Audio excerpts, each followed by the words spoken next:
this point to introduce to you the real chairperson, if you will, from the National Black United Front, Brother Conrad Worrill. Y'all ain't paying, I can't hear y'all over there. I can't hear you over there. I can't hear you out there. Black power.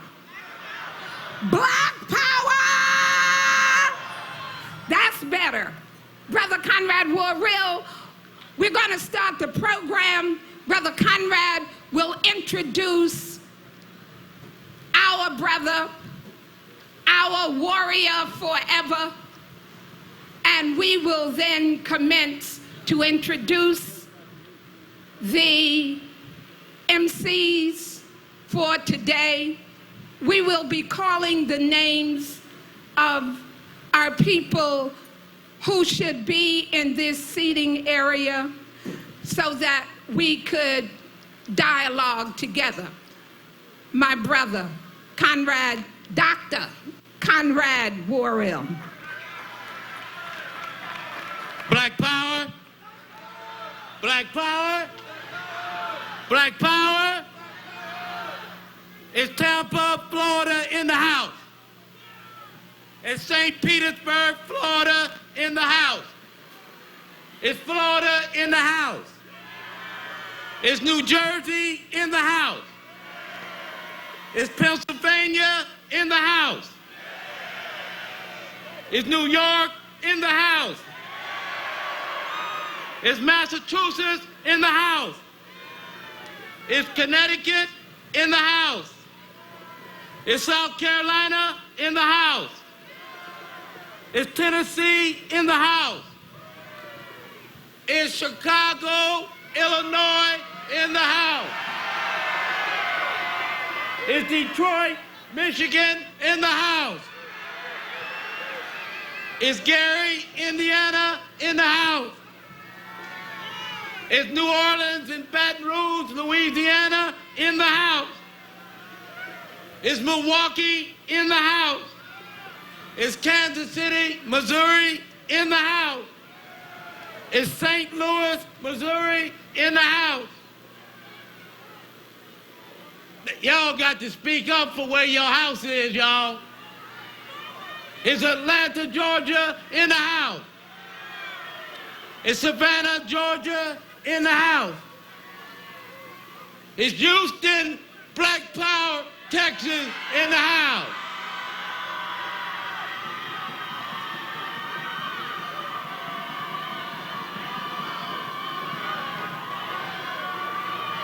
It's Dallas, Texas in the house. It's San Antonio, Texas in the house. Are you West Coast, Los Angeles, Fresno, San Francisco, California, Bay Area in the house? It's Seattle and Yakima, Washington, and Denver, Colorado. I see you in the house. It's Portland, Oregon in the house. It's Ohio, Cleveland, Cincinnati, Columbus, and Dayton in the house. It's Mississippi in the house. It's Mississippi in the house. It's Nebraska, Omaha in the house. It's Oklahoma in the house. It's Charlotte, North Carolina in the house. It's Pittsburgh, Pennsylvania in the house. It's Birmingham, Alabama in the house. It's Richmond, Virginia in the house. It's St. Paul and Minneapolis in the house. Knoxville, Tennessee in the house. It's Washington, D.C., Chocolate City in the house. I'm going to say it again. It's Chocolate City, Washington, D.C., the city that our ancestors built, in the house.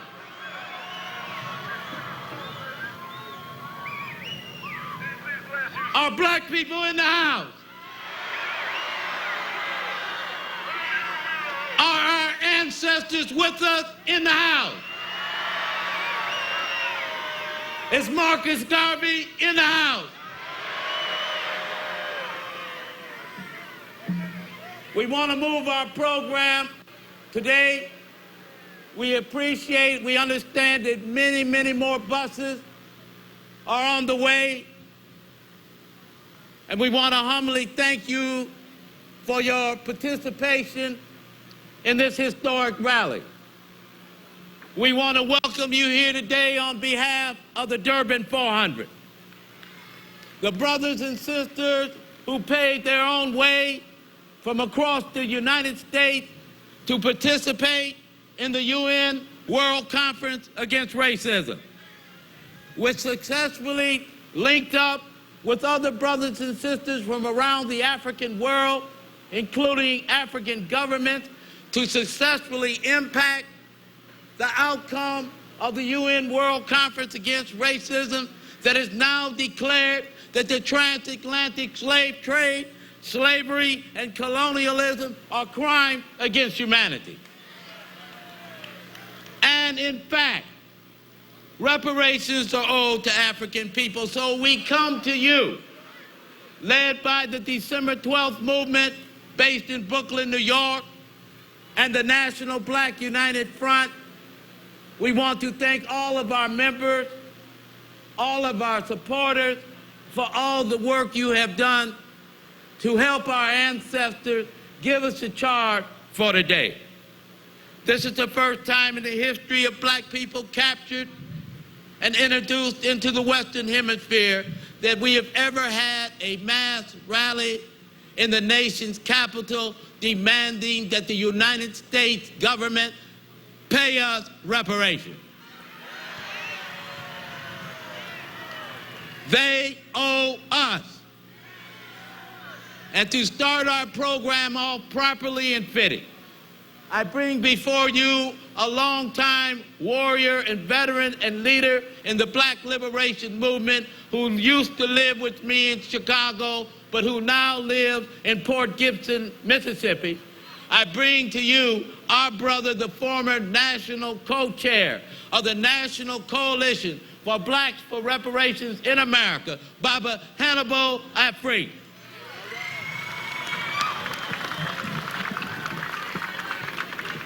Because we are an African people, whenever we come together, or no matter how large or small the occasion, it's appropriate that we first ask of our ancestors their blessings, because our ancestors are a fundamental part of everything that we do. They're here, in the air, in the earth. They participate with us. And we believe that if we call their names and ask for their support, they will ensure that this, our Millions for Reparation demonstration, will be a success. And we shall go forward on their legacy to achieve our goals. A libation is a liquid poured into the ground, and as the name of the ancestor is called and the liquid is poured, we would ask that you honor it in your own way. It will be both in Kiswahili and in English. Sifa o te ina, Muumba Weusi, all praise is due to our African creator. Sifa o te ina, Mababa Weusi, all praise is due to our African ancestors. Sifa o te ina, Wote Weusi, all praise is due to African people. Sifa o te ina, Maisha Weusi, all praise is due to African life. To the spiritual memory of the Honorable Marcus Messiah Garvey, who taught us one God, one aim, one destiny, and who believe we are an African people, those at home and those abroad. For the spiritual memory of the Honorable Marcus Messiah Garvey, we say and pour libation. For the spiritual memory of Sister Queen Nzinga, who led our sisters and brothers in Angola and never allowed the Portuguese to dominate, and who represents an example of African warriorhood. For the spiritual memory of Sister Queen Nzinga, we say and pour libation. For the spiritual memory of Brother John Henry Clark, who taught us to be proud of our heritage, to be proud of our culture. For the spiritual memory of John Henry Clark, we say and pour libation. For the spiritual memory of Sister Harriet Tubman, who led our sisters and brothers toward the North Star and never lost a passenger on the Underground Railroad, and who believe we have the right to be free New Africans or to die in our efforts. For the spiritual memory of Sister Harriet Tubman, we say and pour libation. For the spiritual memory of El Hajj Malik El Shabazz, our black shining prince, in whose footsteps we dare to follow. For his example of an African husband, father, and a warrior. For the spiritual memory of El Hajj Malik El Shabazz, we say and pour libation. For the spiritual memory of Sister Queen Mother Moore, who gave nearly 100 years of her life in the cause of African fundamentalism, reparations, and independence. For the spiritual memory of Sister Queen Mother Moore, we say and pour libation.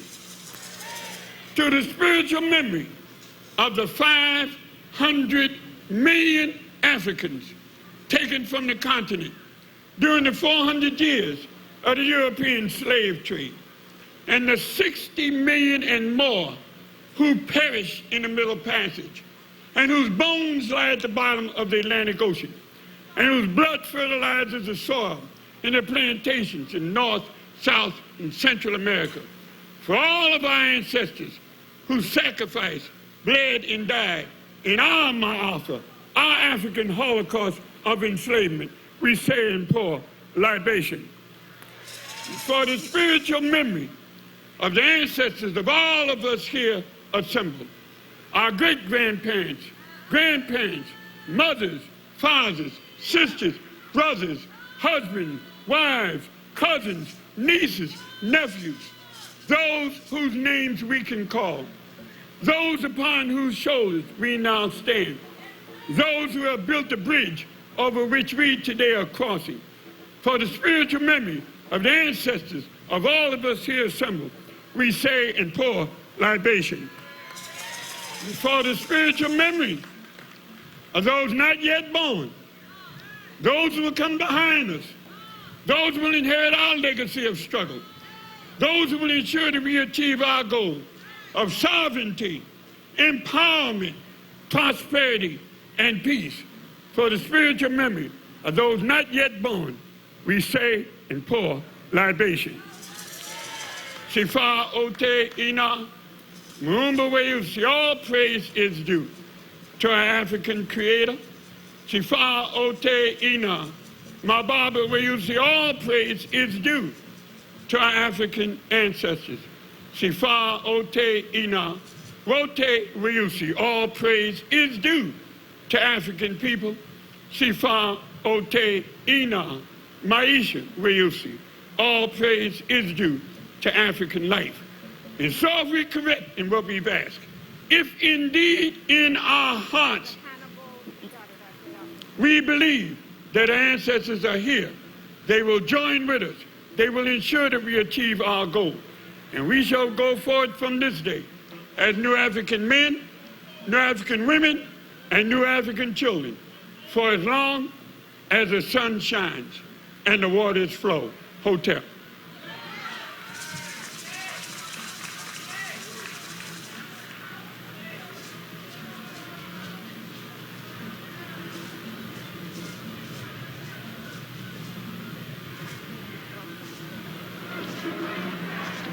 Brothers and sisters, since it is our tradition, in terms of our various religions, that we, after libation, open our gathering today by a prayer,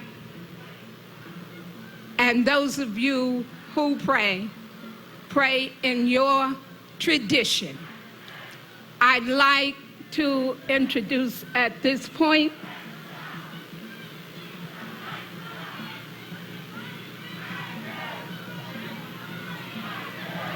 let us welcome, who's that?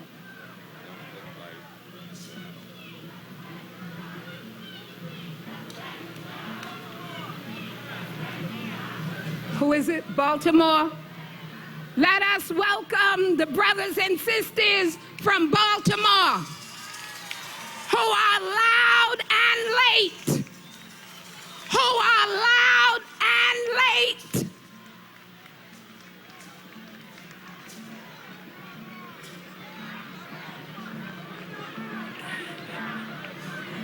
I know the brother that's leading that march. Sister, I know the brother that was at the head of that march. At the end, I'm gonna introduce you to him, and then you're gonna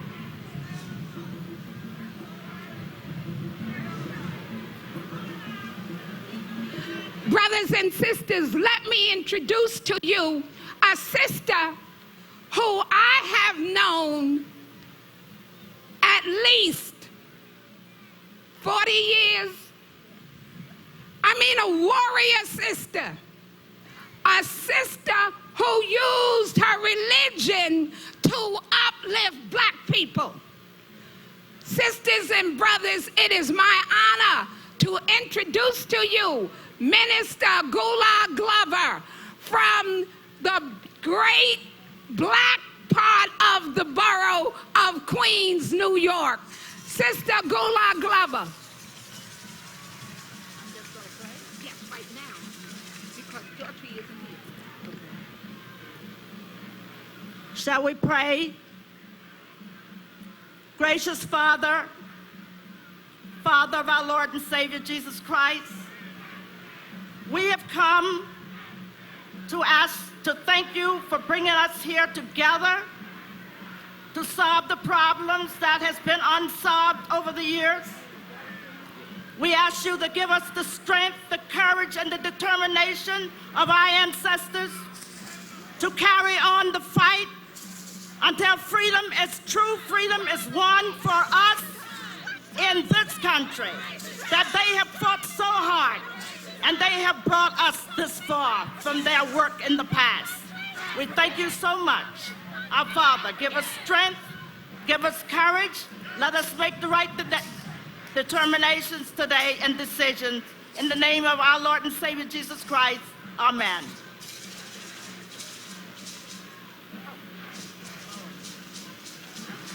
We now bring you Sister Regina Walton from Chicago, Illinois, and the Center for Inner City Studies of Northeastern Illinois University. Sister Regina Walton, who will lead us and lift every voice and sing.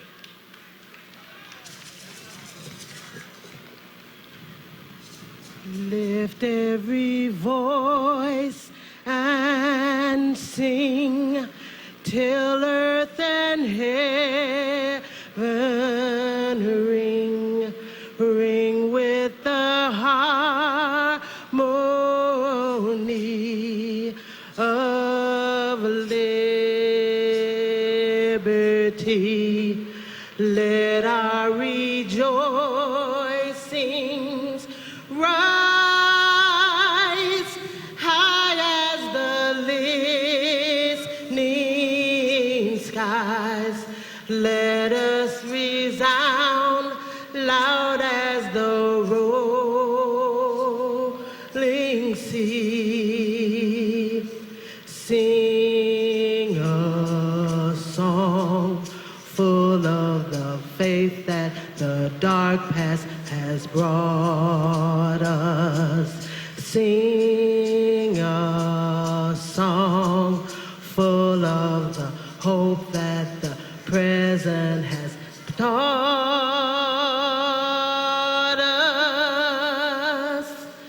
facing the rising sun of a new day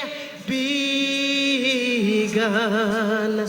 Let us march on till victory is won.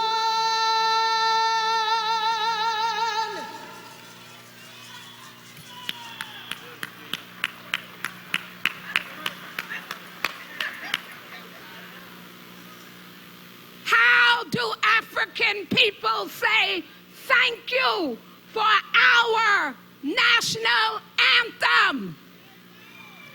Black power! Black power! I can't hear you. I hear a little better. Let me hear you. That was a little better. Black power!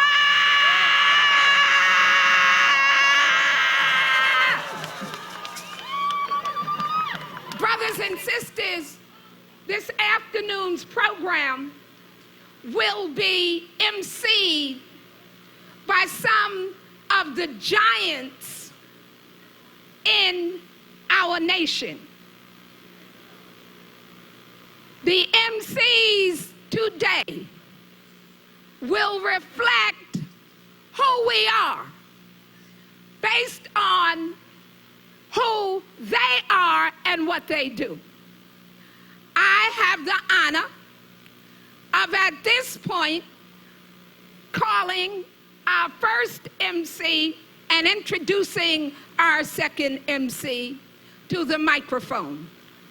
Now, I just met this sister via the radio.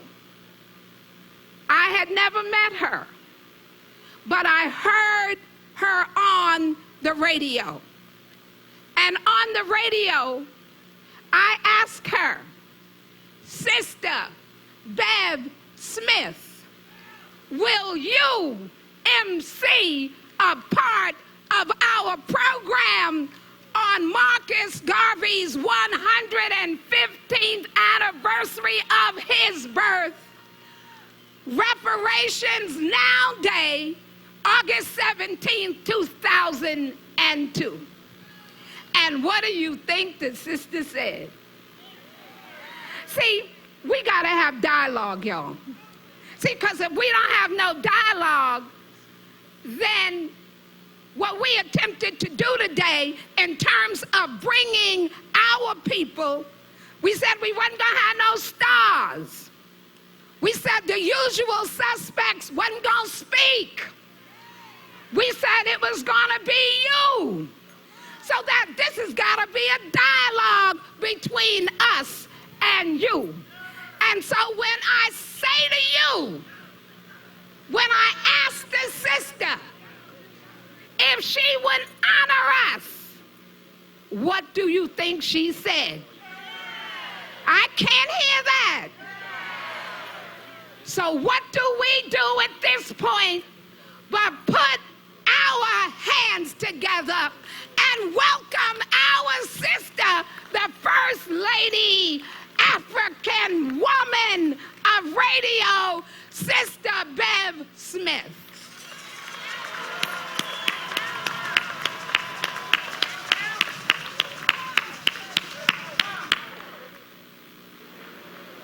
I would also like to introduce to you one of our rising stars, a brother that I witnessed his birth, a brother who said, young people gotta take the point, a brother who from this high took the platform everywhere and told African people, you're an African people, that you've got the right to self-determination, and that you honor our ancestors by what you do.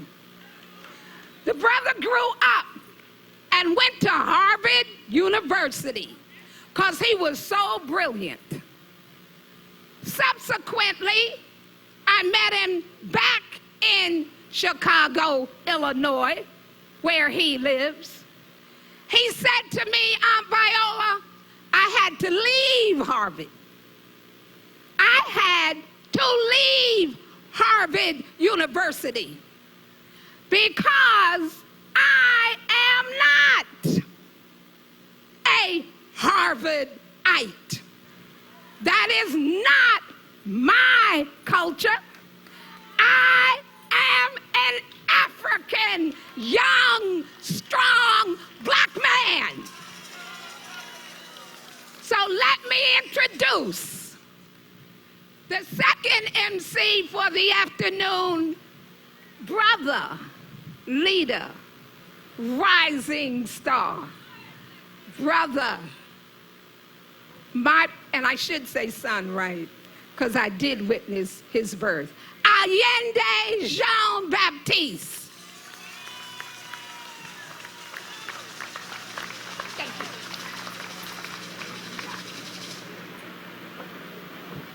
Good afternoon. No. I'm sorry, Bob. I will. You want me to introduce you? Okay. Introduce Bob. Good afternoon. No. Let me tell you a few things. First of all, they said you would not come. Secondly, they predicted a storm. Third, they had difficulty giving license and giving permits.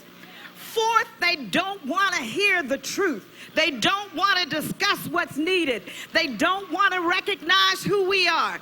We are the first man. I am Eve, the mother of all creation. I can't hear you. Good afternoon, African people. Good afternoon, African people. Good afternoon, African people. You are here in the nation's capital, on the land that your ancestors created, in the town that LaFont ran away from and Benjamin Banneker from memory created. You need to let each other know that on this day you are glad that they are here.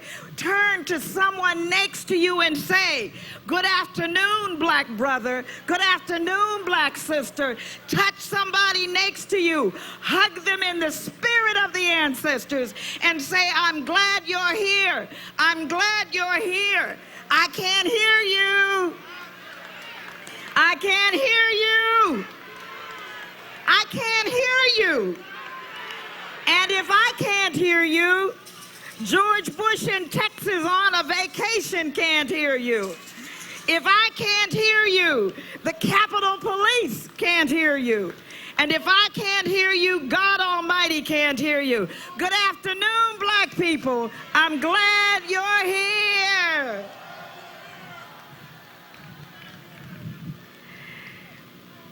In the essence of who we are as a people, we need to begin to give thanks and praise and honor and respect. Listen to the word, respect, to our black brothers who have constantly been on the move.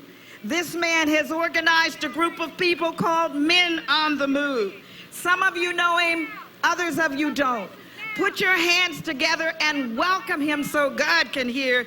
Adiemi Bandeli, Men on the Move.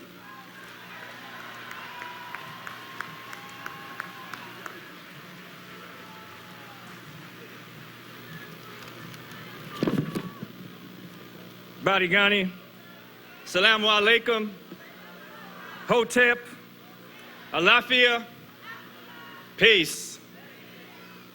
I know that we must reclaim those bones in the Atlantic Ocean.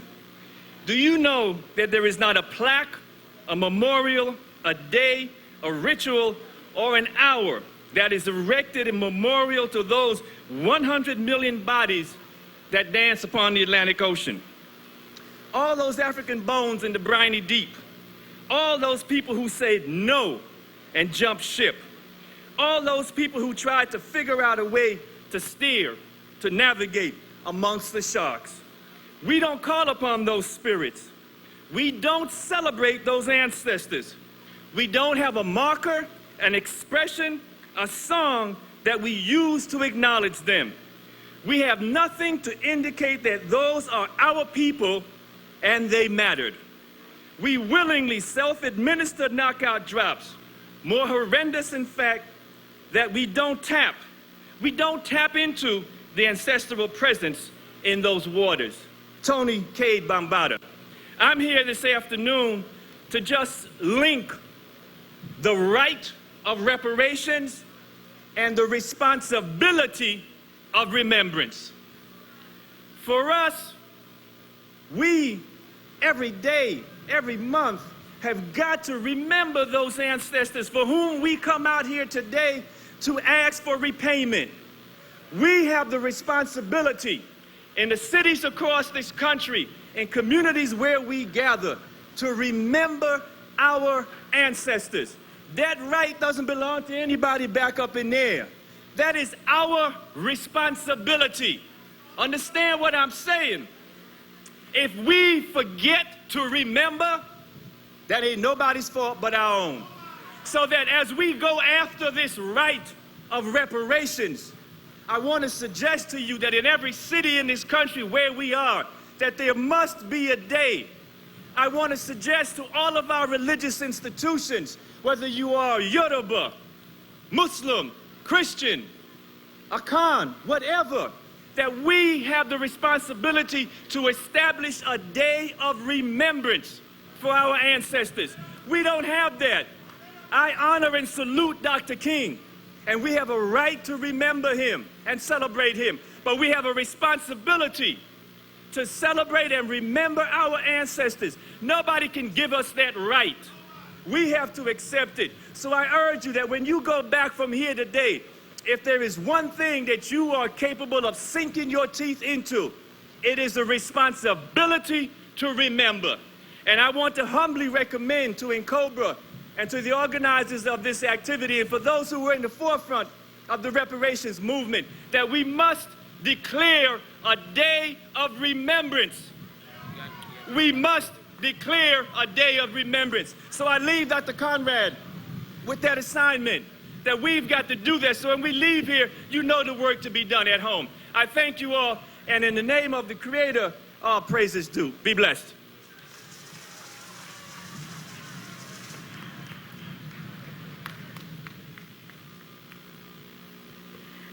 Now for the voices of the young. You know this brother's face. Wait until you hear him speak. And he will bring on other young voices, because without young people, there is no tomorrow for us. And we have to instill in them, as was instilled in us, that when one of us falls, all of us falls. When one of us rises, all of us rise. Raise your voices and your hands for Allende Jean-Baptiste.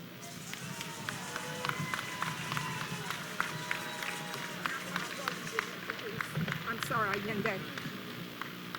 Brothers and sisters, when I started, I said we would have 3 MCs this afternoon, and although he is a giant in both instances in terms of his commitment and ability and talent, he's also one in terms of height.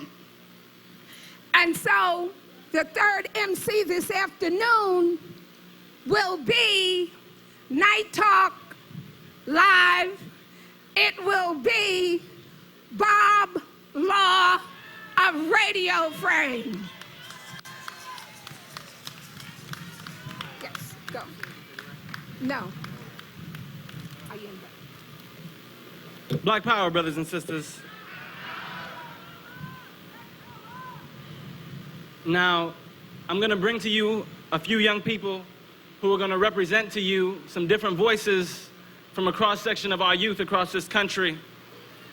And it's important that we, as young people, look to our elders. It's important that you as our elders look to us, because we have to maintain the link of our people's struggles throughout history. We have to maintain that continuity. We have to keep honoring our ancestors by fighting for what they fought for, struggling for what they struggled for, and maintain what is right and just in our communities and throughout this world.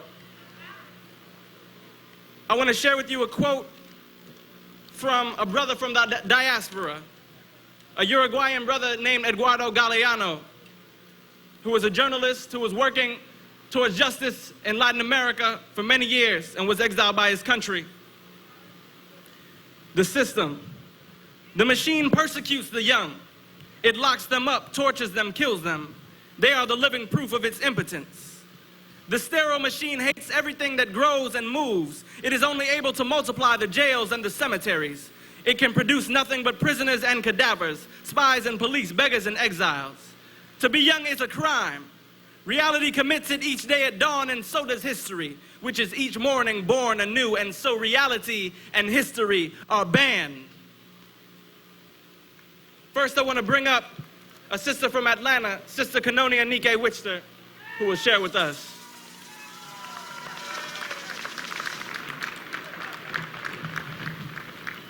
Greetings. Give thanks on behalf of Atlanta August 17th Organizing Committee in Atlanta. I bring greetings from all my sisters and brothers. We've traveled here over 600 miles by bus, but we recognize that our load has been made lighter by our ancestors who have carried us over 500 years strong. As long as the youth and the students of our nation today understand what those in South Africa went through, Tiananmen Square, China, those here in the South in the 60s, as long as we understand their struggle, what they went through, how hard and tedious it was, what they were going up against, we'll be able to push through on this reparations end. These are serious examples of the youth who have always advocated against, for change. And because of our constant push, the world is able to see through new, fresh eyes what the flame of self-determination really looks like. We recognize the real as young people, and we are not satisfied with that reality. We recognize that the transatlantic slave trade was real, a real business with real merchandise, us. The mode of transportation was real, the intentional ruin of our ancestors through destruction of their culture, of our language, of our family, our spirituality was real. The profits and the gains were real. The attacks on our humanity through the years of pain and suffering was dead real. Believe it or not, you and I are the visible evidence of that reality. And I don't know if you've been told, but as reality is, it is all subject to change. As youth, we must enact that change by changing our focus to something real. Something besides cars, something besides jewelry, something besides music and sports and entertainment. We must switch our focus towards bettering our reality through educating ourselves about our history, embracing Black love. As the next generation, we must come with the fierce sense of urgency and with a gilding sense of determination. The reparations movement is real. The violence, the drugs, the disease, the broken families, and all of the other problems that plague our communities are real. This movement did not start with us, but it does continue to live through us, as we are the result of our ancestors, their strength, their pride, their self-determination. So I say, let's continue the demand for reparations now. Thank you.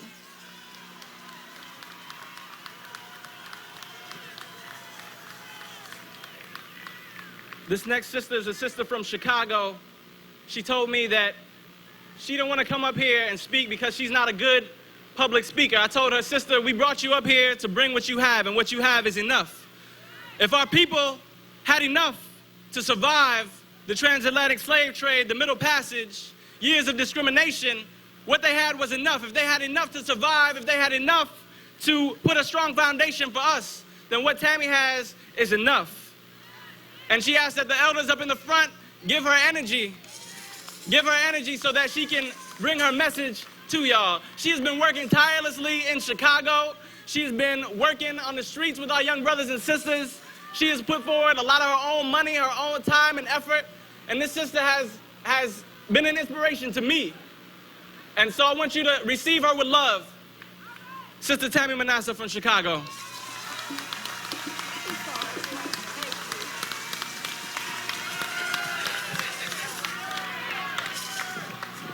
Ooh, how could I be nervous coming behind something like that? Thank God. Thank you so much, Allende. I come to you today, first and foremost, I want to say Black Power. That is something that we need to live every day. We need to remember how much power Black Power truly is. You know, somewhere along the way, we seem to forgot that. We became weak, or we became afraid, or something happened. They told us that we couldn't ask for nothing. They told us that we couldn't demand nothing. They told us we couldn't have nothing. So that's when we forgot about Black Power. We just became Black people. Not Black Power. It's a different thing. Today, we are all here, each and every one of us, and we are saying we demand reparations. For the first time, we are demanding something. We're not asking you for it. We're not telling you we want it. We are demanding it. It is what's due to us. If America did not want us to demand reparations to one day wake up and realize that we are entitled to this, they shouldn't have brought us here. You couldn't keep us asleep forever. We weren't going to stay asleep forever. Because once my generation starts to wake up, my mother's generation is already awakened. My grandmother's generation is awakened. But once my generation, with the energy and with the vigor and with the youth, once we can do this for the next 50 years and we are bringing up our kids to do it, ooh, Lord, look out, America. Because I do understand that even, a steady drop, a steady stream of water will wear a hole through a rock. You might tell us you're not going to give us our reparations today. You might tell us tomorrow. You might tell us that in 20 years. But when you got generation after generation after generation coming back telling you we're going to get it, trust me, we're going to get it. You cannot deny us any longer. You know, right now, I was looking through my family history. I was doing a family history thing. I'm really into that. I'm intrigued with that. You know, not only does America owe me personally reparations, and you reparations, they owe us child support. That's what they owe us. When I go back 5, 6 generations and I see that it's white blood in there, come on. Not just reparations, I want my back child support. That is what I want. That's what we all deserve. All the atrocities that were perpetrated against black women and black men during slavery. And as I am a product of those people who come to us today, just this morning was telling Miss Plummer, I'm not a slave owner. And I'm quite sure you were never a slave, but just as I came from slaves, they came from slave holders. And they owe us too. So in closing, I want to just say, I am not just a black person or a young black person. I am myself Black Power. Thank you.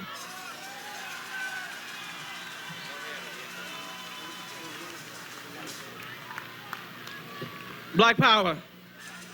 I'm inspired. Are y'all inspired? We came here to get y'all fired up so we can go back home and do some things. You know, this is not about reparations tomorrow, because we know it's not going to come tomorrow. We know that they're not going to give us anything. Frederick Douglass said, power concedes nothing without a demand. It never did and it never will. And so we came here to start the building of a critical mass demand among our people and throughout this country for reparations in our communities, and not only in our communities in America, but across the African diaspora. Now I want to bring to you a brother from Atlanta, a child of Dr. Conrad Worrell in the movement, Brother Mawuli Davis.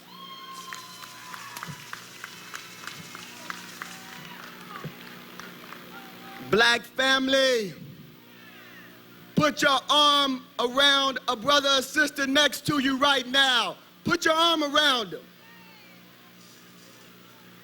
I've been told that when we were brought here, we were brought together closer than this.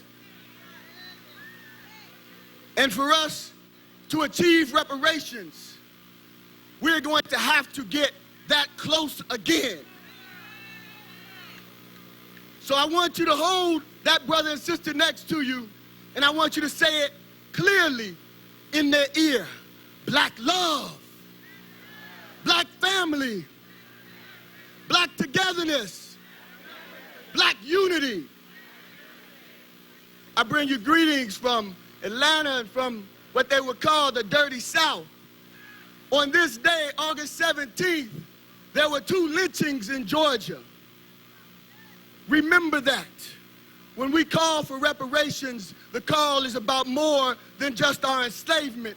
It's about our ongoing crimes that have been committed against my great-grandfather and my grandmother and your grandfather and your uncle and your son today and tomorrow. Because that struggle that we wage is against the system that has oppressed us and continues to oppress us. So we are called now, brothers and sisters, to be about unity, to be about love, and to move on the issue of reparations now. Reparations now. Reparations now. Reparations now. I would be remiss if I did not say we need your support for Sister Cynthia McKinney, one of our sister warriors. Can we give it up for her? She and we, because together we are one, are engaged in a battle. And we need all of your support. Just like her opponent is receiving support from outside of our community, we need all of the support from inside of the community to make sure that this sister warrior returns to Congress to continue the struggle and fight that she has waged on our behalf. Brothers and sisters, I thank you. I thank December 12th movement. I thank the National Black United Front. But most of all, I thank our ancestors for paving the way. For this day is our day. We will finish it. We are the reparations generation. Reparations now.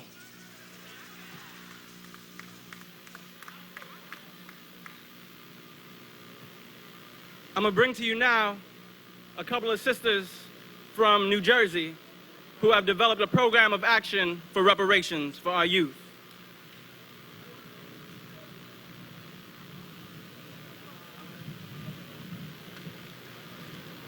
Good afternoon.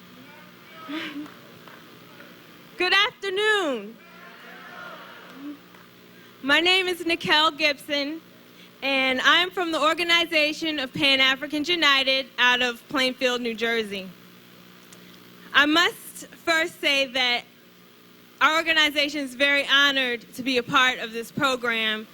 It's a very historical and important piece in the history of our peoples.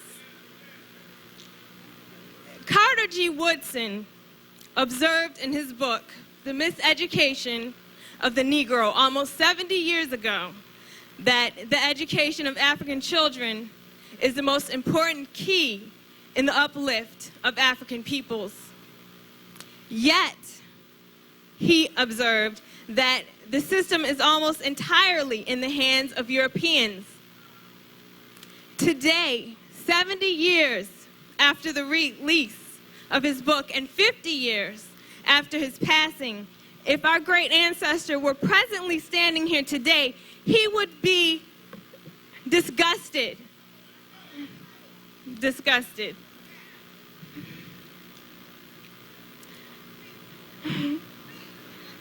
Just as seen in the recent uncoverings in corporate America, in the corruption, our local city infrastructure suffer from that same corruption. that same dishonesty. Too often, we have sat back and allowed corruption to dictate the politics and the education of our children. Coercion, such as nepotism, and personal financial gain of outside white interests greatly aid in the perpetual ills and destruction experienced in our communities. In Plainfield, New Jersey, the city which I'm from, the school system is 98% African. The Board of Education is a 9-member board. 8 are Africans and 1 is Caucasian. Yet, the superintendent has sold out the black community by bringing into the school system white individuals who do not have a vested interest in our African children. The director of curriculum, who is a Caucasian woman and was appointed by the superintendent,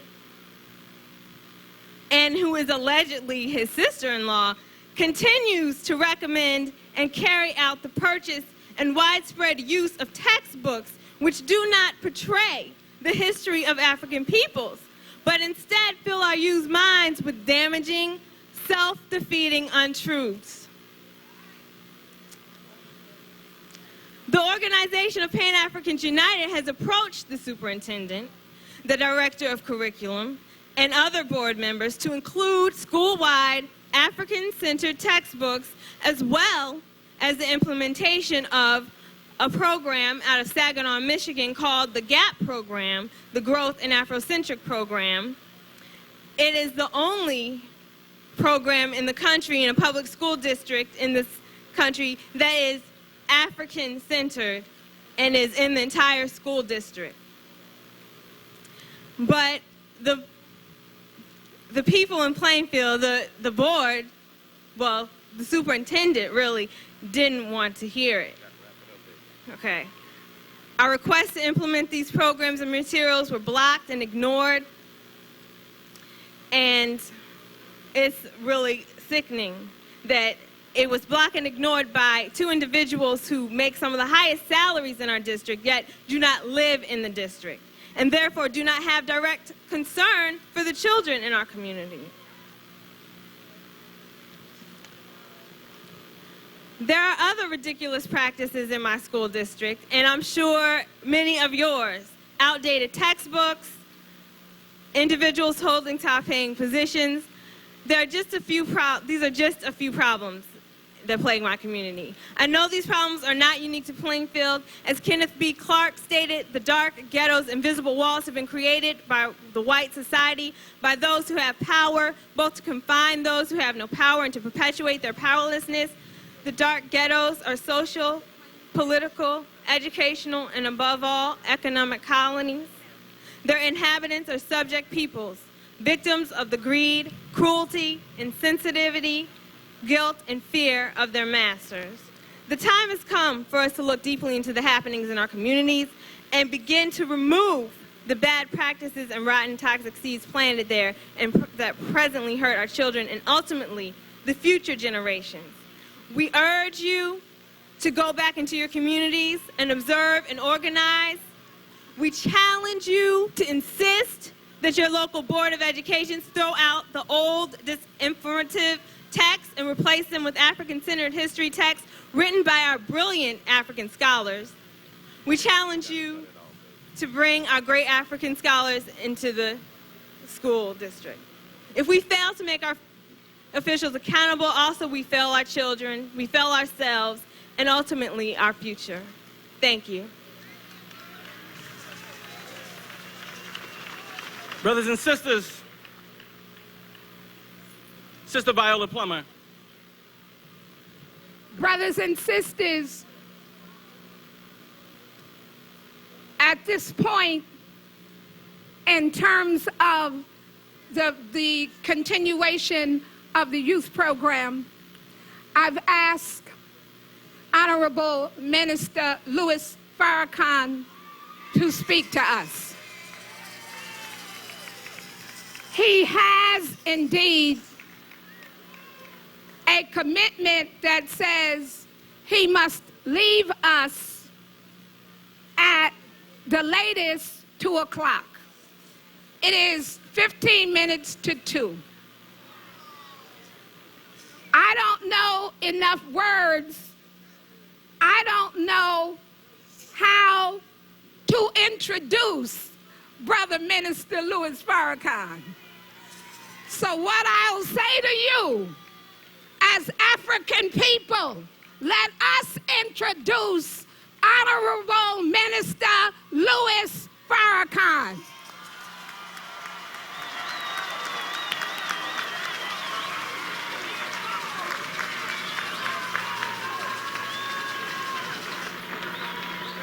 Assalamu alaikum. In the name of Allah, the Beneficent, the Merciful, we give him praise and thanks for his goodness and his mercy. We thank him for Moses and the Torah. We thank him for Jesus and the gospel. We thank him for Muhammad and the Quran. But as a student of the Honorable Elijah Muhammad, I could never thank Allah enough for all of the great ones that came before us, that paved the way for us, that made it possible for us to be standing here today.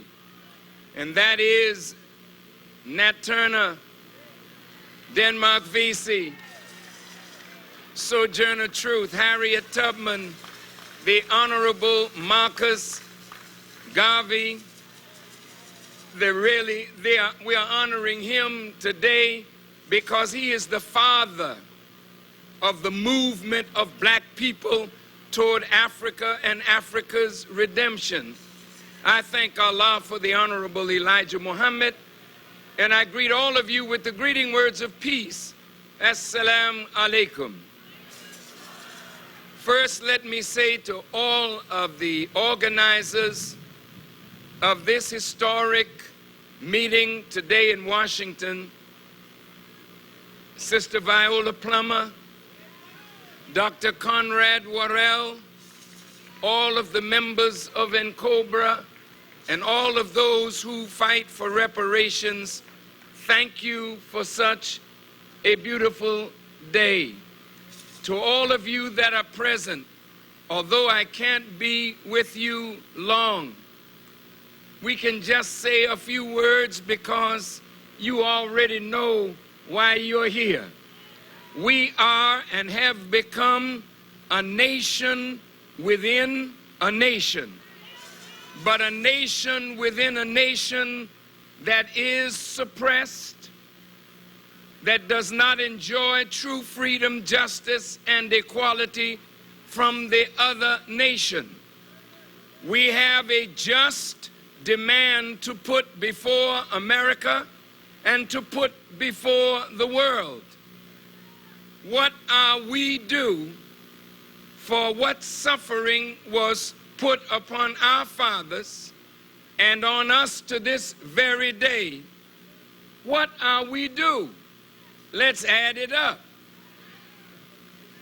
Yesterday in the newspapers, those who suffered the horror of 9/11 last year sued the government of Saudi Arabia and Sudan and royal family members for trillions of dollars for 3,000 unjustified deaths.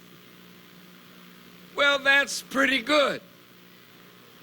They want to bankrupt governments for their hurt and their pain. Well, they are setting some kind of precedent, because if that can be entertained in the U.S. courts for 3,000 deaths, then what should we say for the 50 million that died in the Middle Passage and those that continue to die on the streets of America? There is something owed to the descendants of slaves. we are not crazy for gathering here in Washington, a city laid out by a black man in front of a Capitol building that was built by slaves, appealing to a White House that was built by slave labor. It seems that America owes black people, Native Americans, a lot for what we have endured. So what is demanded of us today is that black America must unite on the principle of reparations. We cannot accept a cash payment because a fool and his money will soon part. Something has happened to our heads that needs repair. Something has happened to our bodies that needs repair. Something has happened to our pocketbooks that need repair. So reparations is a proper theme around which all black America should and must unite. Even though this gathering may not be million, yet we represent those that could not be here, those that didn't even know that we were gathering here. And there are millions in America who will join the movement for reparations. As a nation within a nation, we need land as a basis of economic and political independence. We cannot settle for some little jive token. We need millions of acres of land that black people can build and do for ourselves. We're not begging white people. We're not asking white people. We are demanding what is justly ours. And what is ours? We need payment for 310 years of chattel slavery. We need payment for the destruction of our minds, the robbery of our language, our culture, our history, our religion, our God, our self-dignity, our self-worth. There has to be some justice done for us, since we have fought in every war for a freedom that we don't enjoy. And the president is getting ready to send black and brown and poor white to fight in Iraq, somebody that never called us nigger, never bothered us, never took from us. Our fight is not in Iraq. Our fight is in America, on the streets of America, for justice for every black man, woman, and child that has died unjustly under the yoke of oppression. And so as I leave you, I thank the organizers, and I want you to know that the Nation of Islam stands foursquare with all who struggle for justice, not only here, but in Africa. The land question in Africa is a reality. We must not back a democracy bill that's passed in Congress to put a yoke around Mugabe for taking back land that was stolen. They had the nerve to ask the Africans in negotiation to buy back their own land.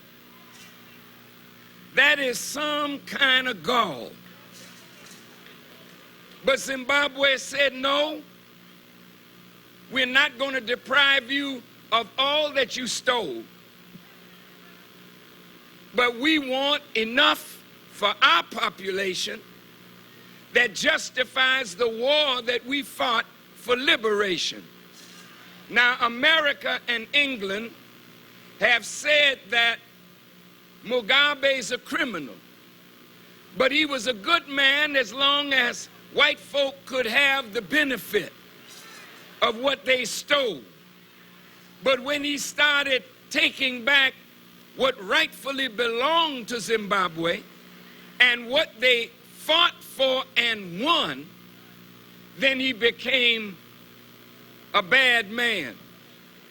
So if he's a bad man for wanting what is rightly his, you know that we have an uphill road to fight for what rightly is ours. I don't think we need to fight in the white man's army. I think all the soldiers need to come home and say, no more. We fought in the Civil War. We fought in the War of 1812. We fought in the First World War. We fought in the Second World War. We fought in the Korean conflict. We fought in Vietnam. And we're still victims of racial profiling. What do we have to fight for overseas? Our fight is in America against the recalcitrance of white supremacy.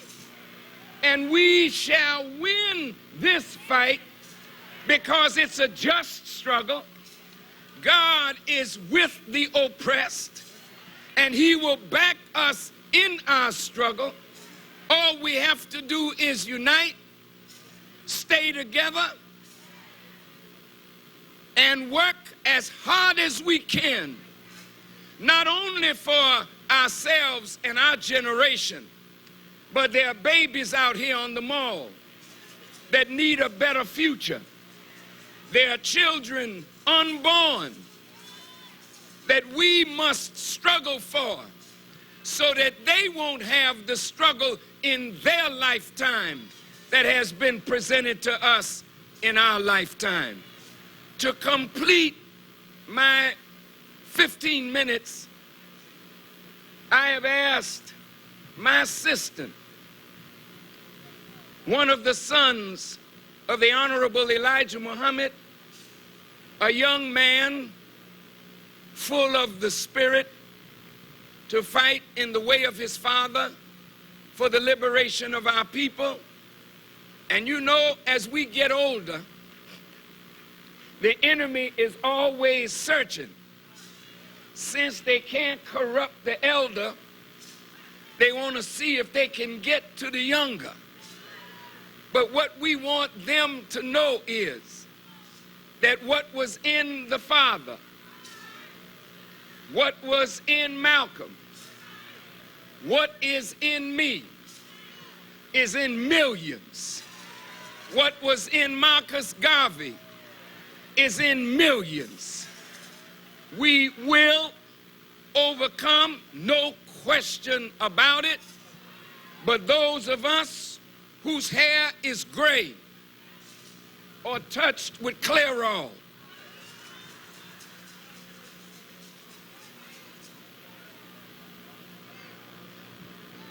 we have to prepare a place for the young, bring them up by our side, train them, educate them, then step back and let the young go forward. Because as elders, we're not expected to do the same thing that we've done for 30 and 40 years. In another few months, I'll be 70 years old or young. And I think I got 70 more years of hard work in front of me.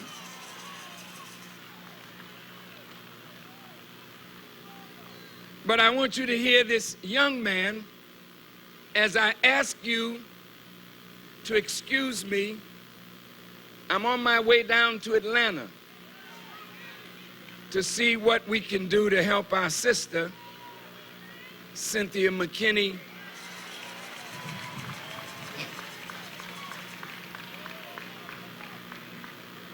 And so with your kind permission, continue to have a great day, a peaceful day, a productive day, and may God grant to each of you a safe return to your homes and your families.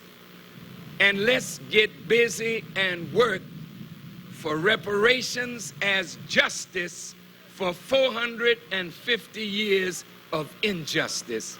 Minister Ismail Mohammed.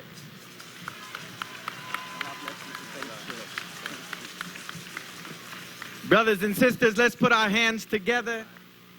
Yes, sir. Let's put our hands together for Minister Louis Farrakhan.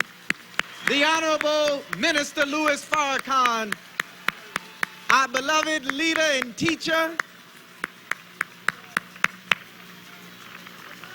All praise is due to Allah.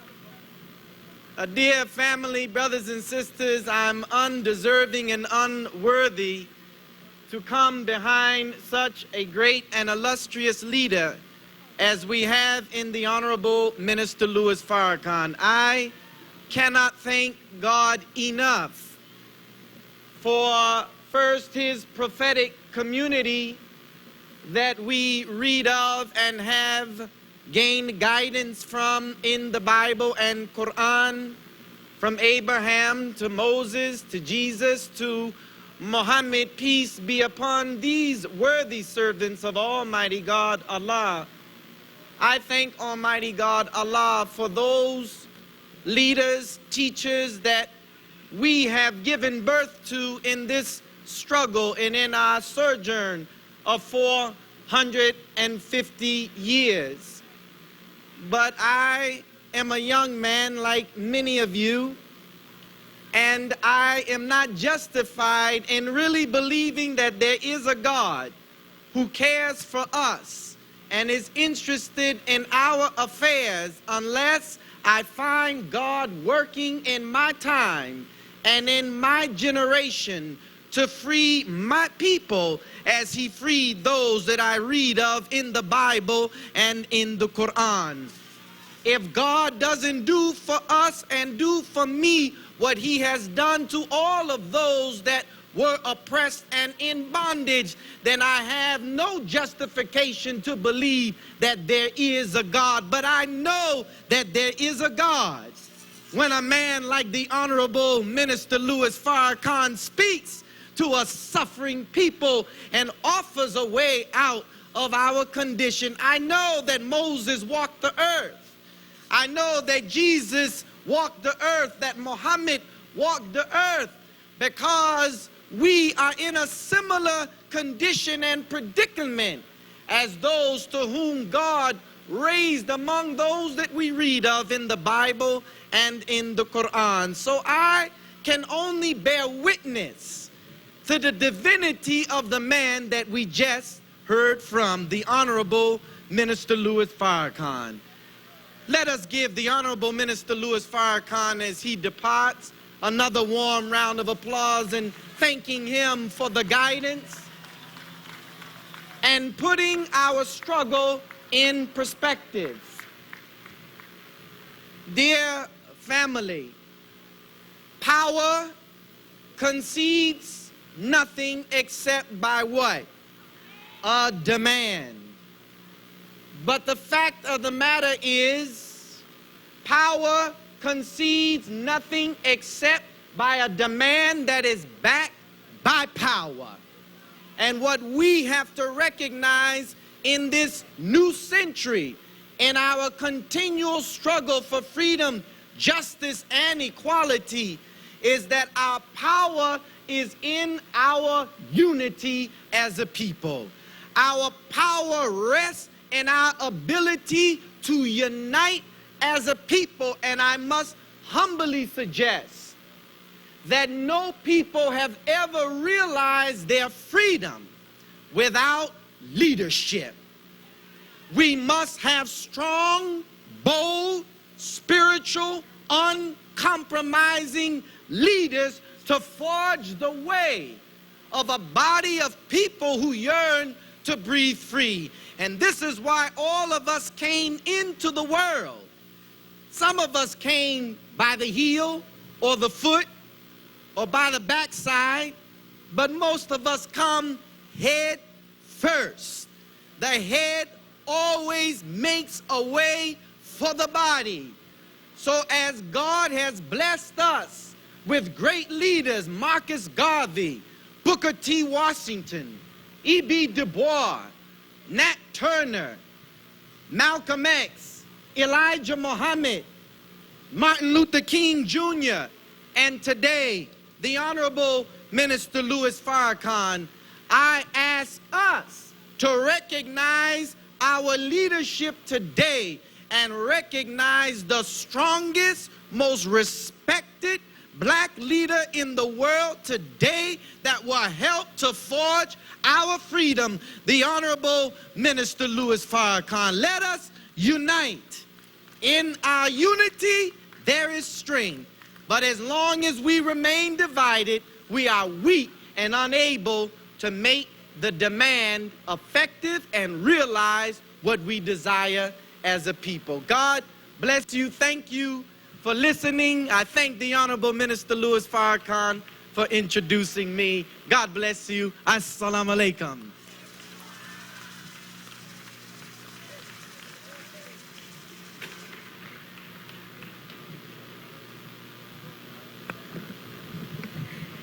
It has been difficult to get our government to even understand why reparations is necessary. But in 1989, a brave soldier, a man who co-founded the Congressional Black Caucus, a man who stands up for justice despite what anyone says, proposed a bill. And when he proposed this bill, even the members of the Congressional Black Caucus, his friends, told him, if you talk reparations, you will kill yourself politically. But in the true spirit of a Detroit Lion, in the true spirit of a black man who marched with Dr. Martin Luther King, the Honorable Congressman from Michigan, John Conyers, said, bring him on. I'm going to propose it 1 time, 2 times, 3 times. Mr. John Conyers, our voice on Capitol Hill. I take back everything I was saying about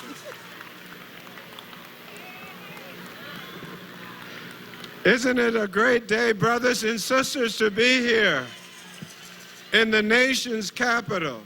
We, the leaders of the effort for reparations now. Reparations not in the next century, not in 2185, not 10 years from now, but reparations when? Reparations when? Reparations when? Well, now that we're in unanimous agreement, how do we get reparations now?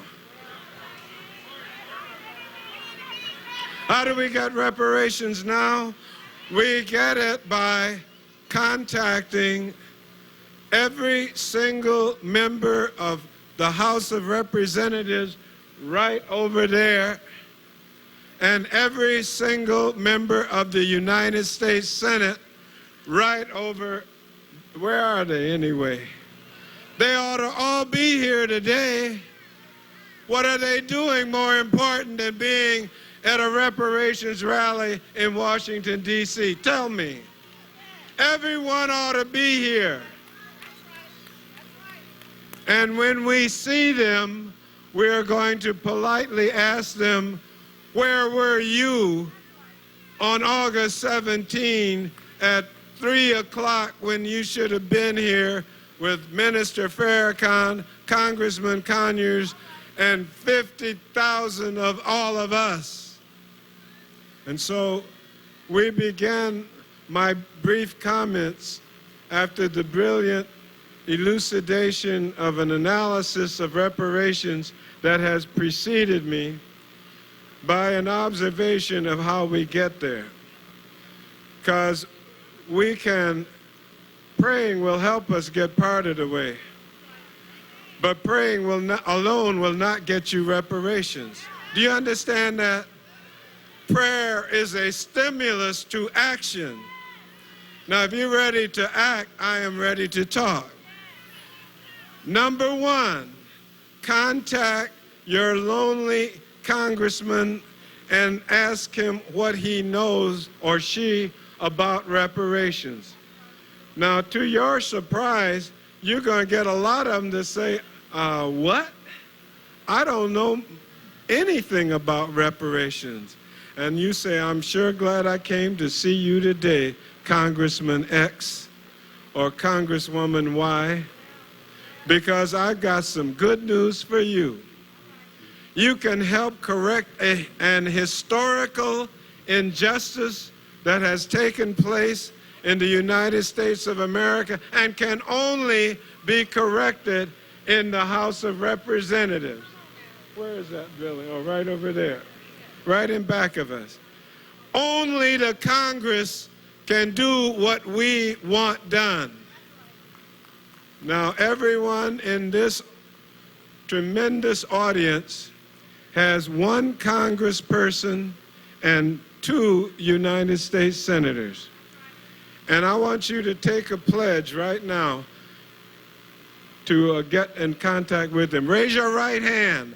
I swear I'm going to see my congressman and 2 senators before this month is out and find out where they stand on reparations and report back to NCOBRA so we can determine what to do with them. Do you pledge that? I mean, do you really pledge that? Are there some holdouts in the crowd? Are there some people with reservations? Did anybody twist their fingers as they took the pledge? No, we need 100% contacting your congressman and 2 senators before August ends 2002.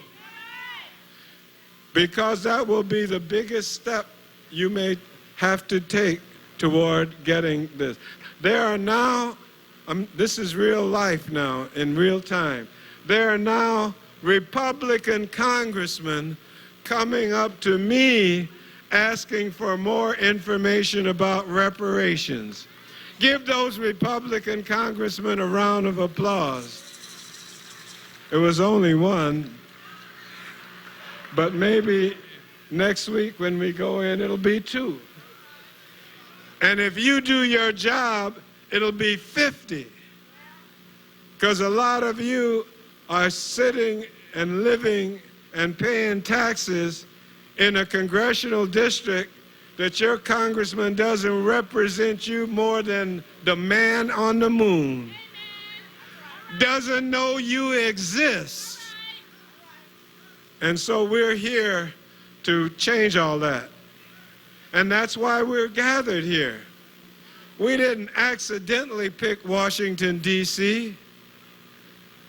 This is the capital of the most powerful nation in the history of man. And we're here to influence and educate and motivate them to step up to the plate for our long neglected, ignored, discriminated against cause, reparations for every one of the descendants of African Americans whose predecessors were held in bondage. Now, I have a modest proposal. It's called H.R. 40, House Resolution 40, to which all of the members can join with us. They ought to do it unanimously. And that is, get how simple this is, that we have the first detailed, exhaustive study of reparations that has ever been held in the United States Congress. What's wrong with that?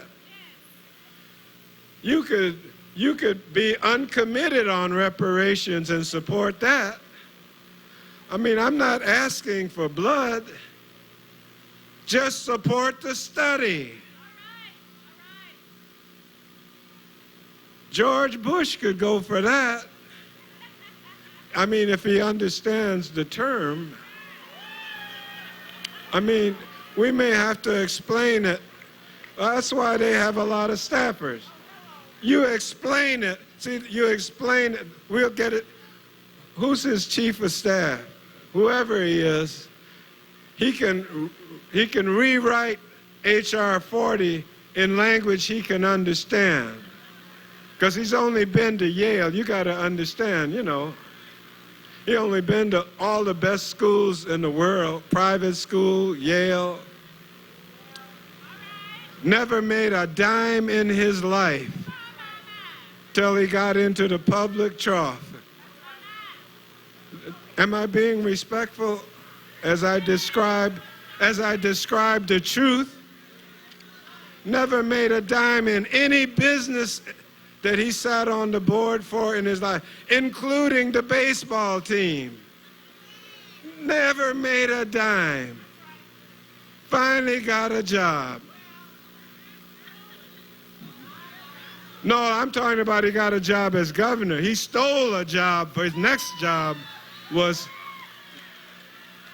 highway robbery. That was burglary. That could get you some time if you were going in somebody's house. You'd be in a penitentiary now. But thank God they had Clarence Thomas there to give them the 5-4 vote that told Florida to cut out counting the elections while he was 264 votes ahead. That sounds like a bad movie coming out of Hollywood, doesn't it? But brothers and sisters, that's real life. And we've got to change it. And we're going to change it in November when we elect 6 more of our persuasion and take over the House of Representatives. Since January 2001, nobody can ever say that my vote doesn't count. Man, you haven't even been breathing air if you think that. 264 votes when he was ahead, and they discounted across the USA, this is not just Florida, millions of votes were thrown out in the November election of 2000. Millions. He would have been, well, here's an election, it's the first election in American history where the loser went to the White House and the winner goes back to practicing law. And so we are here to redress a couple of things. And when we make that change, we will be in a better position to get reparations out of the Congress. Because that's what we ask people that want to come to Congress so bad. What is your position on reparations? And they say, can I get back to you on that, Congressman Conyers? And I say, yeah, you can get back on it, and that's when I'll get back to whether I'm going to support you or not. You support reparations, I support you. You don't support reparations, I don't support you. Is that simple enough? George Walker Bush can understand that. You cooperate, we cooperate. You don't support us, we don't support you. That's the basis of democratic politics. That's the litmus test that you ask everybody that wants to get into government so bad. And so I'm here to lay out the action plan. What do we do after we leave this celebration of coming together with people, men and women, boys and girls, of like mind, fixed and focused on one simple proposition that was given to us and taken away. And now we want it back. And so I'm so happy to see that from Detroit, the man that got me into this business to start with is here. Will you applaud deeply from the roots of your soul and the bottom of your heart. Reparations Ray Jenkins, who is here. Where is he? Ray Jenkins, come up on the stage. And I didn't come alone. I brought some folks with me, just in case. Reparations Ray. Am I time out? No, but What? Reparations Ray's time is Brother. No, I'm not going to let him speak. Be cool, my sweetheart. He's not going to speak. I just want people to see him. Give me a hand, man. Reparations Ray Jenkins. This is the man that did it. He hung with it during the lean years when we couldn't get thousands upon thousands out. Ray did it. When he only had Queen Mother Moore to work with, Reparations Ray did it. When he couldn't get an audience with nobody, Ray kept on keeping on. And now we are millions strong. Now we are throughout the world. Reparations is a global issue now. Why do you think Bush pulled us out of Durban, South Africa at the United Nations Conference on Genocide? Because there were others that wanted to raise reparations from their country, from what they suffered. We weren't the only ones put in that position. That's right. Yes. If it wasn't for him, we wouldn't be here. I want to thank Help Keep the Vote, No Takeover, Attorney Helen Moore from Detroit. This is a bad sister. She was bad before she went to law school, and now she's 10 times as bad, because she'll walk into court and sue the president if she has to, sue the Senate if she has to, sue the jive governor of Michigan if she has to, anybody if she has to. Where's Helen Moore? I'm here because of the Shrine of the Black Madonna, the inner city sub-centers, Operation Get Down, in Cobra, the Million Man alumni, the Council of Elders, and that bad jazz flute player from Waco, Texas, Miss Bobby Humphreys. She's here too. She's gonna play some music, gonna get you out of your seat. And so, America, listen to us. We paid Japan $1 billion for sex slaves and comfort women. We paid $1.5 billion to Boris Yeltsin, president of Russia. We paid Austria $25 million to Holocaust survivors. We paid $1.2 billion to Japanese Americans in reparations, and I voted for it.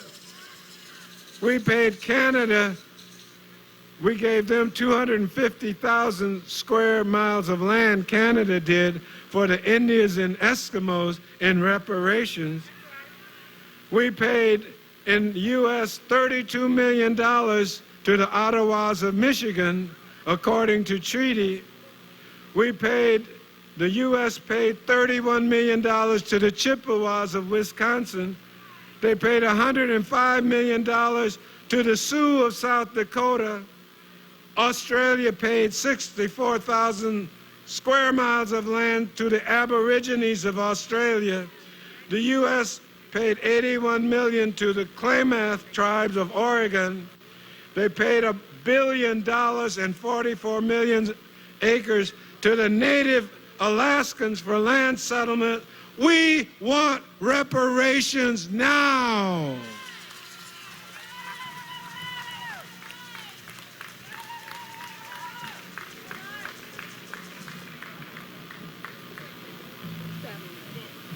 Brothers and sisters, can I ask you something?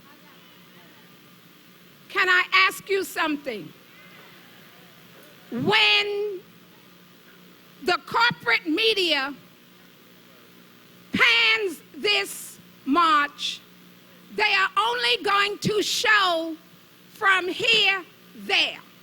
So if I could ask us to come together so that when they pan, they have to look straight ahead. Can I ask us to do that, please? Can I ask us to come this way, please? Can I ask us to fill up this way, please? Can I please ask us to go straight back? Because one of the things is we want to be counted. See, we want the grassroots people to be counted. So if we could please collapse this way, because from here, when I look out, it is an empty field. It is a few people sitting here, and it is empty. And so they will never see you. They will never record you in history. Please, can I ask you, please, to collapse so that when we look out, when our speakers look out, they can see you, okay? I can't hear you. Is that all right? Is that all right? Is that all right? No, I don't think it's all right over here. Is that all right? All right. Fill it up.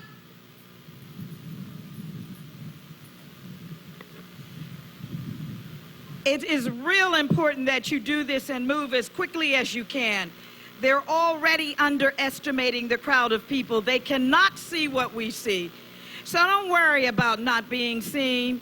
Be seen this way when you come to the center section, please, as quickly as possible, please. A great tradition of African people is the spoken word. And we're so honored to have with us Professor Camille Yarborough. She's a writer, a composer, a professor. She is an artist personified. She brings you the spoken word.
Good to see you, shipmates.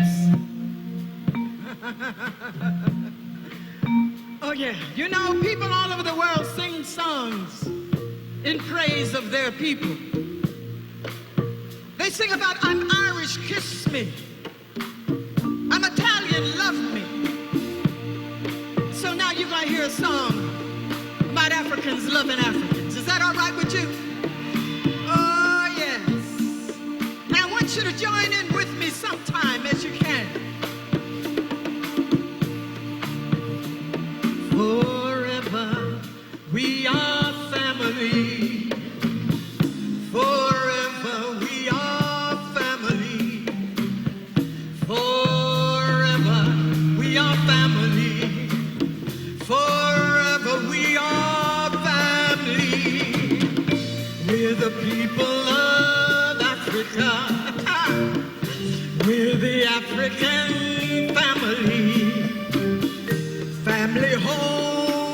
in the motherland, families scattered across the sea. But wherever we have gone, wherever we may be, we're the people of Africa, we're the African family. Oh, forever we are family. Forever we are family.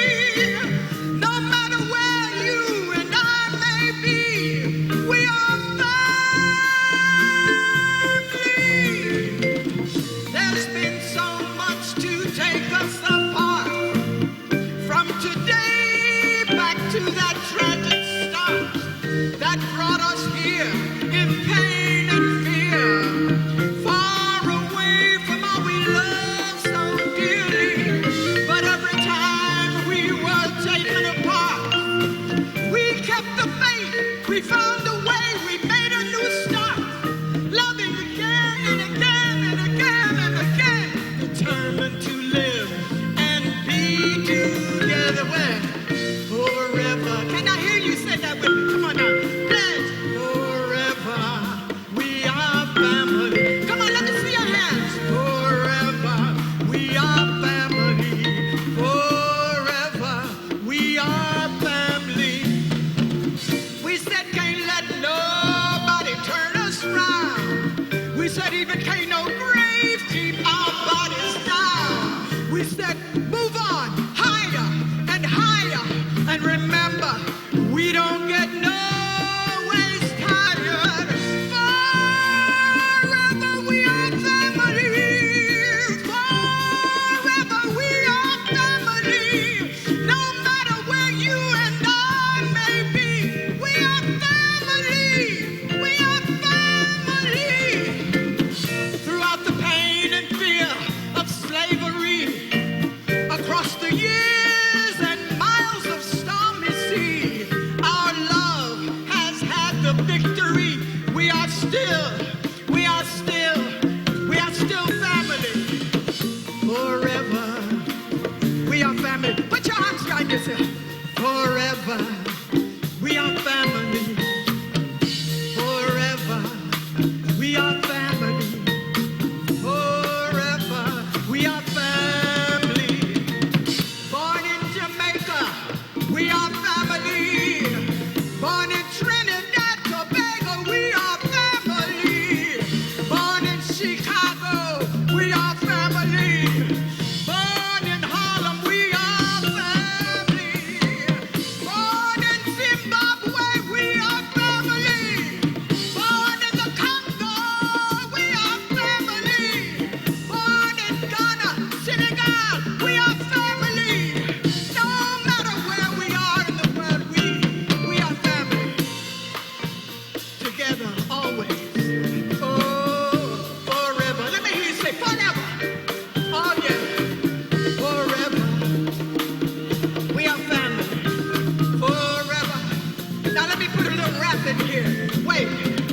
We're perception changes, we're rearrangers, we're mind evolvers, we're problem solvers. We are beast eaters, soul excreters, void fillers, and mind spitters. We are thought warmers, plan formers, power orchestrators, and tongue translators. We are keeping on keepers, reaping on reapers, co-op snappers and cover droppers. We are the looter polluters, slave pen looters. We are rip-off rippers, strung out trippers. We are bougie snatchers, Oreo scratchers. We are consciousness raisers, goods appraisers, knife boy sharers, Greek wearers. We are cosmos lookers. We are iron pot cookers.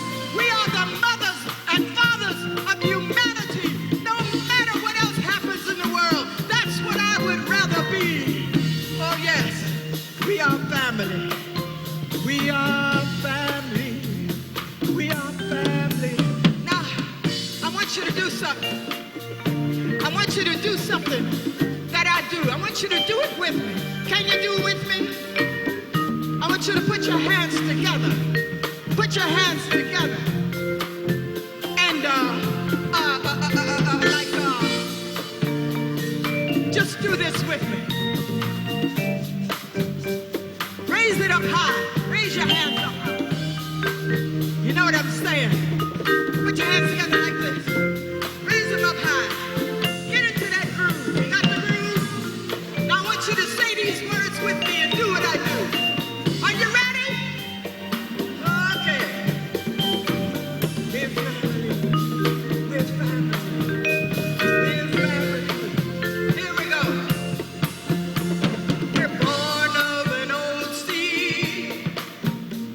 We're growing from a deep root. Go ahead, Di. We're part of a strong branch. We are the sweet fruit of the African tree.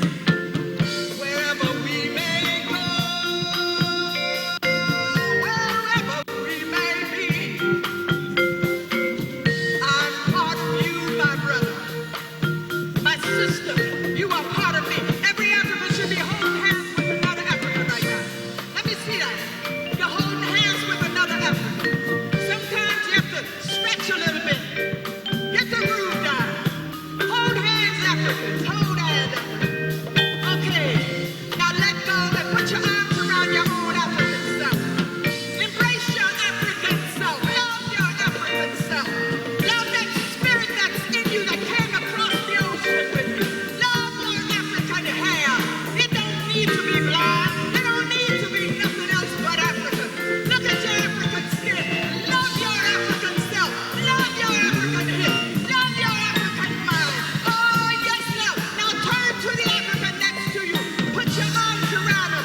Tell them you love them because they're African. And they're going to bring good into this life. Come on, embrace Africans. Forever, we are family. Forever, we are family. Forever, we are family. Forever. Can I get an ashe? We are family.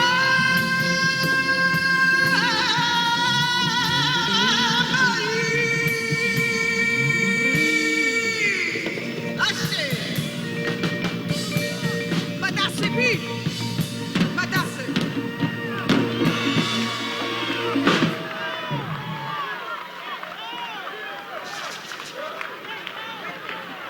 I want you to thank my great musicians in the back.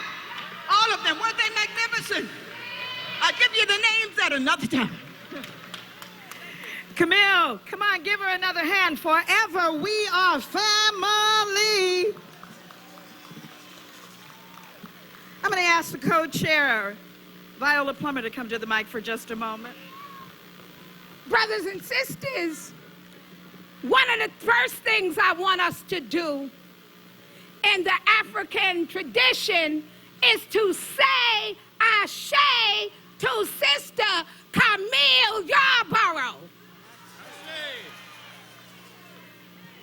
Over and over again, brothers and sisters, we have said freedom ain't free.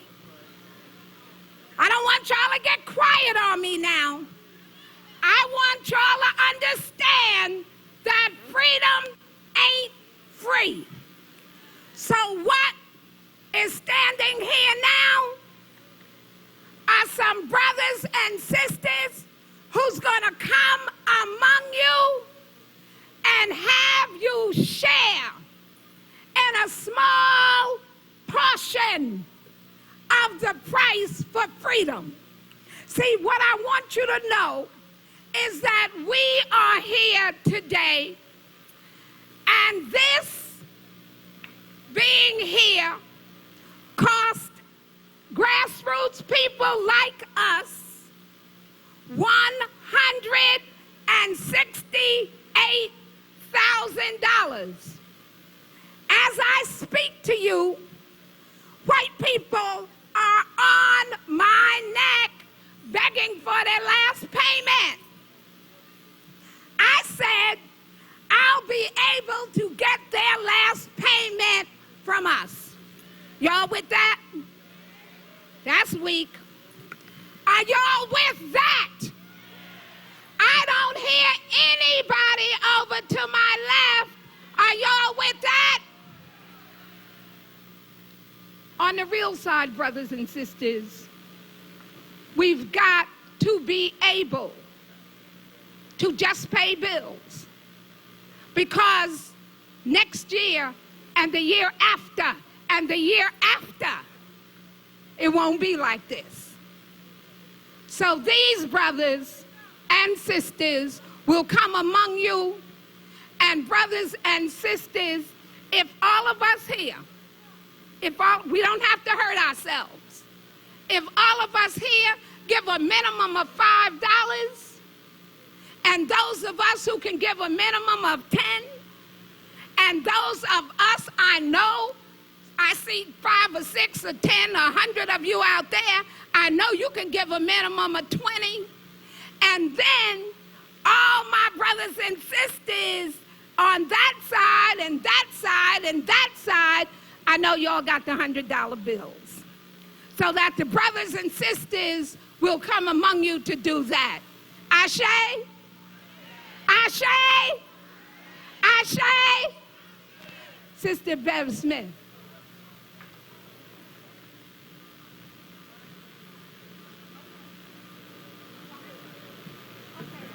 While they're coming among you, remember, no one can do this for us but us. Can I hear you? No one can do this for us but us. While they're coming among you, you heard from Camille in word. Now hear from that bad sister, Bobby Humphrey, the flautist supreme, the first lady of the flute. But let me tell you something. Bobby Humphrey lives in Texas. And in Texas, Bobby Humphreys was burned out racially. They destroyed all her Grammys, everything. And she came here anyway today. So when you greet her as you remember Medgar Evers. They took his life away. When you greet her as you remember James Byrd. They dragged him through Jasper, Texas. When you greet her, greet Bobby Humphreys in love. Bobby Humphreys.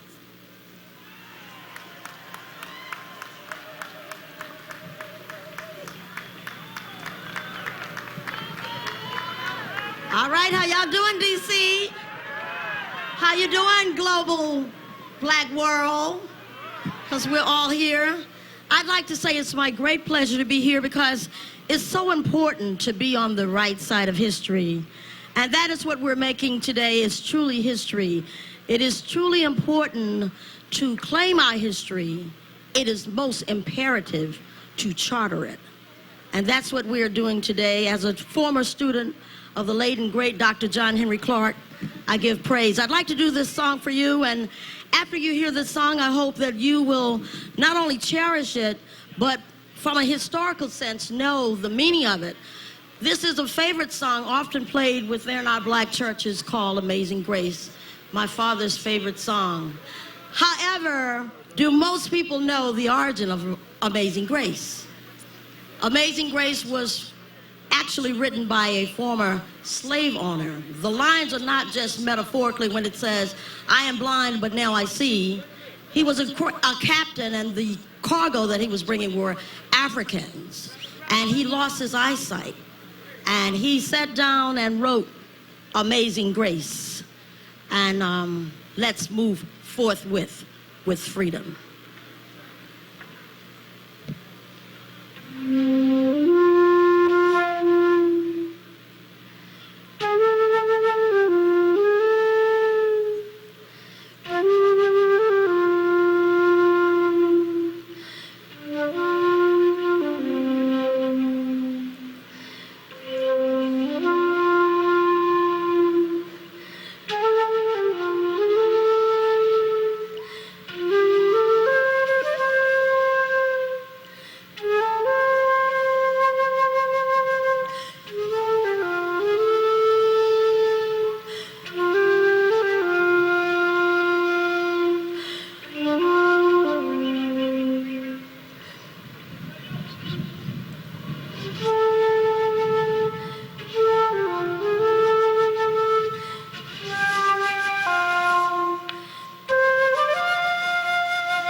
reparations forthwith.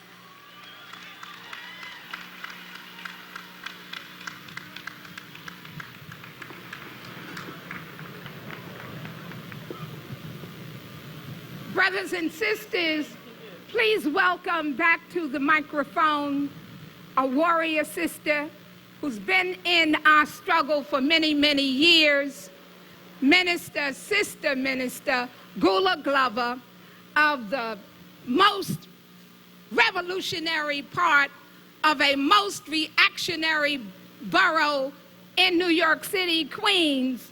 But Sister Gula Glover represents the most revolutionary aspect of that most reactionary borough, Sister Gula Glover.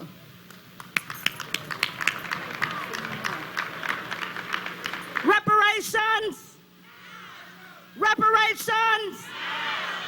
My people, descendants of our African ancestors, children of the true and living God, we come together here today in unity of heart, mind, spirit, and soul to say to the governing body of these United States of America, you are guilty of not redressing the more than 250 years of crimes against humanity in the Americas. We charge you with the worst form of human, economic, physical, political, psychological slavery this world has ever known, and the continuation of another 100 years of systemic apartheid here, known as Jim Crow, against people of African ancestry. You owe us America. The historical facts are clear. Our ancestors were captured in Africa, brought here in chains, held in bondage as hostages, and forced to give free labor to the Americas for life. Our ancestors were forced to live a life of horror and terror like no other human beings ever experienced in this country. Our ancestors were classified in the United States Constitution as 3/5 of a human being for the purpose of enslavement and to justify the inhumane treatment they received from plantation owners. Black women and men were used for human breeding for the purpose of the slave trade in America. The enslavement of our ancestors served as the economic industry for the world. You owe us. You owe us. You owe us. It is ignored in the classrooms across the nation of the forced use of the African building the economic industrial system of America. Today, our children and some adults are still feeling the effects of slavery. You owe us. You owe us. Pay your debt, America. We are not invisible. We are not voiceless. My people, we need and must work in unity to receive the reparations we deserve from the governing body of the United States of America. My sisters and brothers, remember, the spirits of our ancestors are with us. God is just. Victory will be ours. Reparations now. They owe us. Let me see you do this. All right. Power. Black power. All right.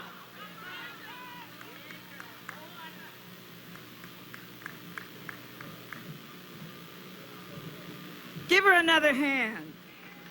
She's been a strong fighter in this battle and hasn't always been easy. This is the 115th birthday of Mr. Garvey. And here to give you an impression is a man who will transform you, who will make you think that Garvey is still with us. Senghor Bray.